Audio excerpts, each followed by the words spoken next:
Welcome to the bold analysis. Let me start by saying Happy International Independence Day for Sudan. My viewers from Sudan, I understand one of us have just told me today is our Independence Day. And thank you very much for being very good supporters of this channel, International Relations Studies and some political science students. Yeah, from university from Sudan. Yeah, another class, they've just called and said, Kevin, wish us that day. So today is Independence Day in Sudan. Ladies and gentlemen, everyone has spoken. But there is one question that I want us to answer in this podcast. And kindly, make sure you watch this to the end. And I want to just get your reaction. I want you to go to the comment section and I want to give you a minute. Just a quick thought in your mind. Why do you think William Ruto is insisting on dialogue while the population is demanding action? I want to give you a minute. Go and explain. Why do you think Kenya Kwanza is saying, let's go on dialogue? Why am I saying this? Something happened in the country today, and let me just brush through it. There's three scenes I want us to look at. The first scene is this scene. This scene is when William Ruto, the president, was signing the IBC bill into law in KICC, and both Ruto, the President Ruto, the former PM Raila, Kalonzo Musyoka, and the other leaders were in attendance.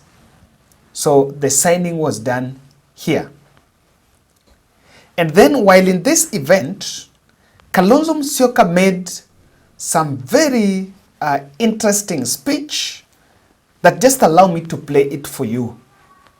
Mr. President, the Honorable William Samuel Ruto,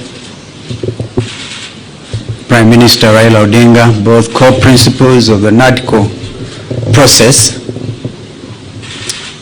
Ladies and gentlemen, I didn't find it easy to come in here this morning for various reasons, one of which was the barricading of the route to KICC. But I must thank the organizers for having brought it to KICC, because if it was a state house, Mr. President, it would even have been a little harder. The reason is simple. Our country is at a crossroads.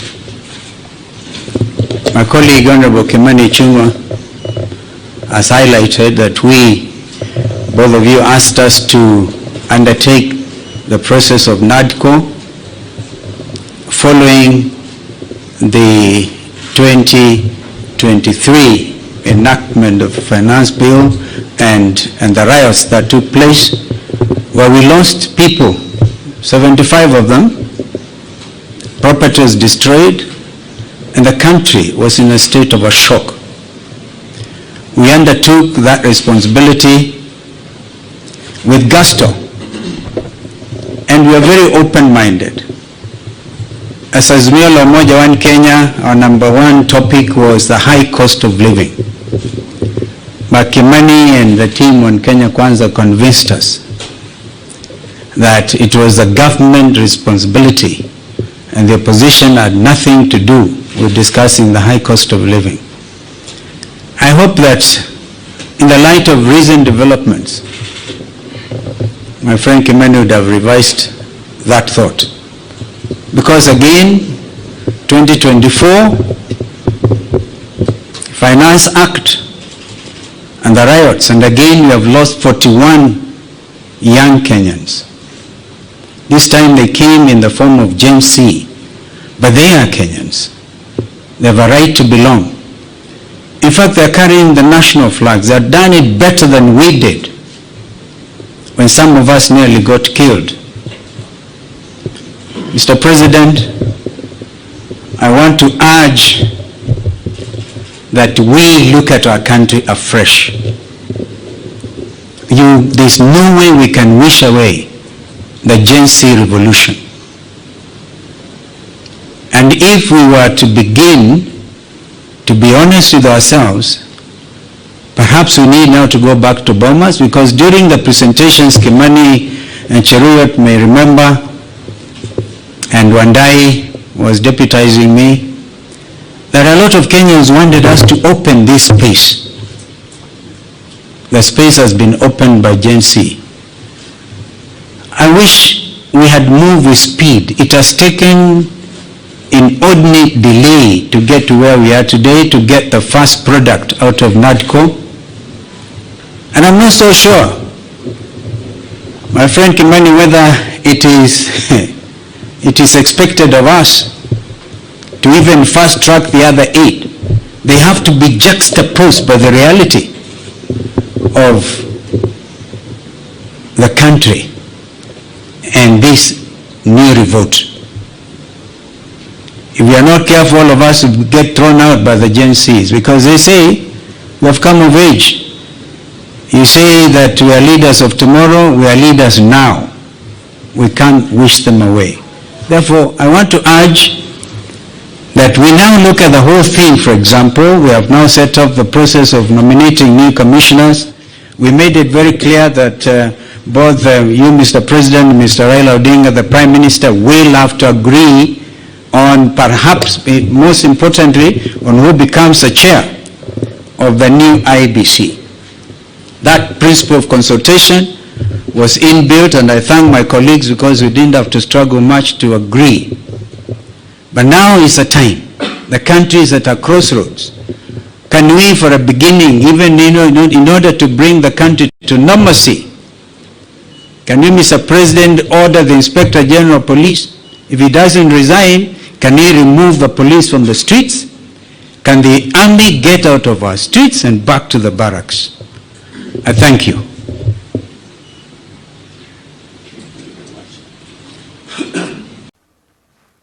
Now, after this speech, Kalonzo Musyoka left, because the next scene we realize is the VIP section, when Raila and President William Ruto, the Deputy President Rigathi Gachagua, and other leaders held a brief, we're told that meeting lasted for around 1 hour, because the journalists were waiting outside. But Kalonzo Musyoka, after signing the bill, Kalonzo Musyoka walked out and went. But Raila and the team went for some closed-door meeting with William Ruto. Now, I have seen some of our viewers here saying, Kevin, there's nothing wrong with the IBC because we need the IBC to recall our MPs and the country to move. And I totally agree. There was no problem Raila Odinga attending that signing of IBC bill. If it is in the spirit of NADCO, there is absolutely no problem. And of course, the country needs, there are some areas that by election is supposed to be done. The boundaries delimitation is supposed to continue. And boundaries review is supposed to be done. And there are other activities that are supposed to be done, and IBC has to be in place. But we have a problem with this other speech. If you look at this other photo, Kalonzo Musyoka is not in this photo. So what happened? After signing of the bill, William Ruto and the team hacked Raila team. They went to some closed-door meeting, then came back in the floor of KICC to do a joint speech about some dialogue. So do you realize Kalonzo disappeared? And Kalonzo is not in the photo that was taken in the floor of KICC in front of the journalist. The famous area when Raila was talking about the dialogue. So there was every plan by the State House team and William Ruto's handlers to box Raila on that issue of dialogue. But I want to agree partly with Jeremiah Kioni. Jeremiah Kioni is asking in Twitter that we've had TGRC report, we've had Waki report, we've had BBI, we've had NADCO, and we have the Constitution. But all these reports and these documents are gathering dust. dust. No, they have not been implemented fully, including the 2010 constitution. You may need to forgive Ruto because he did not support it even by then. And if you want to ask, if you want to look for dialogue documents in this country, you will find them in their volumes in different offices. The Gen Z told the president, and their reform agenda was anchored on a three-legged stool. Number one was state and church. And the Gen Z argued that it is high time that the church stop going to bed with the state, because it is the church that the politicians are using for two reasons. Number one, to hoodwink the members of the public to vote for government without a question. And number two, the harambes that are being done in church is proceeds of corruption. That was the first anchor of the call. Number two, it was on overtaxation. And overtaxation, then people are arguing that with the taxation regime we've had, it's partly causing the unemployment, because investors cannot invest in this country when our tax regime is punitive and unpredictable. It does not incentivize. It does not provide an incentive. The word is incentivize, I think.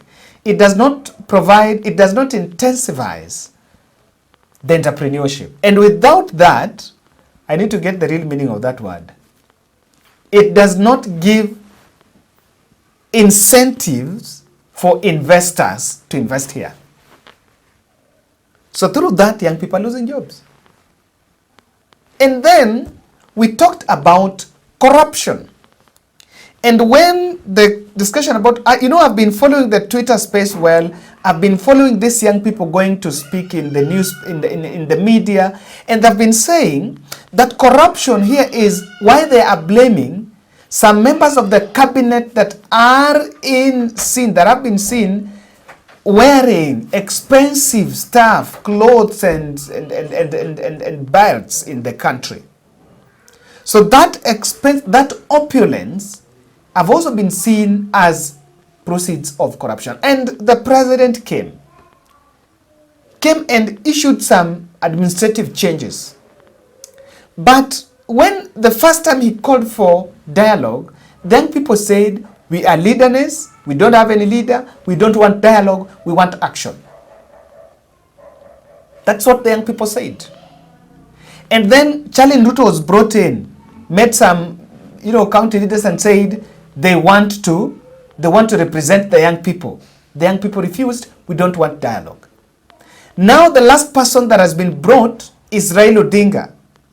And Raila Odinga have also now been brought now to spur the discussion about dialogue. I understand and we agree that Raila's position. And so Raila Odinga is the last person that has been brought into it. And before I told you I want to see your reasons for dialogue. Why Ruto is asking for dialogue. Before I look at those reasons, there is something I need to debunk here. And I think I saw it, some people sending me messages around it. I think we need to agree. Some people are saying that Rigathi Gachagua wanted to remove Ruto from power. And so that is why Ruto has gone for Raila to support him. I may just want to ask one question about it. What is the capacity of the deputy president to remove Ruto from power? And if Ruto is removed, is Rigathi supposed to remain? Maybe someone need to answer that. I've seen that argument. Someone need to give us an answer. If Rigathi wants to remove Ruto from power, and Ruto is removed from power, will Rigathi remain? Or will Rigathi remain the president if Ruto is to be removed? Or kama wanatolewa wote? I'm a bit, no, that one I don't buy. I know I may not be right on it, but I don't buy that narrative that someone wants to chase Nani from power. It's not very truthful, even as much as we want to claim to be very truthful people. Now, why is Ruto pushing the dialogue? There are 5 reasons. And this is what, from where I'm seated, this is what I'm seeing. There is a scheme to pull the youth from the streets. I can tell you this. And the reason, what priority that Ruto wants is not to act on what the Gen Z has asked. Do you know he promised that he's going to reshuffle? We are going to make some changes in government, cabinet. It is third day. No changes, no cabinet changes have been made. And I'll explain to you, and I think I once explained the hurdles of even making that cabinet reshuffle. There is a scheme to pull the young people from the streets, so that immediately people are away from the street. Now that will kill the freedom struggle that is gathering momentum. Because from what the president understands is this, the messaging around what these young people are saying is they will participate in an election that is coming next. And when they participate in election, they have the voting power. And I think Ruto is so much preoccupied by protecting the image of Kenya, which of course is his responsibility, and there is absolutely nothing wrong with that. So its first objective, even if people are from the street, I remember this is the same thing that happened last year. When Azimio, people had been killed, and I remember Emilio Diambo going to a mortuary in Kisumu, and that is why I don't buy this narrative of people supporting Raila, supporting Ruto, because we saw videos of people being dragged from their houses in Nyalenda and being killed. Those things happened. So that's why some of us are not very comfortable even with this development. And Emilio Diambo cried after walking to a mortuary and seeing dead bodies of young men that have been killed. And this has been something that has been happening. So Ruto wants to protect his image. This is the same thing that happened in 2023. Immediately Raila was out of the street. They went into some NADCO report. They filed the report. The report took long, and they played games, always skipping meeting, postponing one after the other, making this and that. Then at the end of the day, they made it. And do you realize that even at KICC, there's someone who was a member of that committee. Not all members of the committee were there. I did not see Cecil Mbarire, who was a member of that committee, and I saw Wanga, and I was wondering what Wanga was doing there. Number two, Kenya Kwanza are just buying time, and they're just asking for this dialogue to market the UDA manifesto, and are not willing to tilt anything. Why am I saying this? Murkomen is on record telling us that there are lies that have been said, that what the young people are saying they've just been fed with lies, and the government should explain what they are doing. What Ruto wants to tell is the Kenya Kwanza will not accept that there is something they're getting wrong. What they want to tell the people is, you are not understanding what we are doing. Or what we are doing is right, and maybe what you know is a lie. So it will be, if you listen to what, during that tweet space, that discussion, it was a discussion of what you guys are getting, which is wrong, and what I think is right. Number three, the IMF and the World Bank have actually seized and captured the Kenya Kwanza regime. And so the president is in a difficult balance between pursuing the globalists' agenda and implementing the economic template. Some of the things that Gen Z are asking is scrap off all that IMF and World Bank loans. And that cannot happen because probably these are the organizations that brought him to power. Number three, or the other four aspect where Ruto is talking about dialogue is he's just afraid of shaking up the government. What he announced, they're not big changes. Folding parastatals, 35 parastatals is not new. That was something that was already in the pipeline. What we are waiting is reduce the cabinet from 22 to 10 and fire those incompetent and corrupt cabinet members.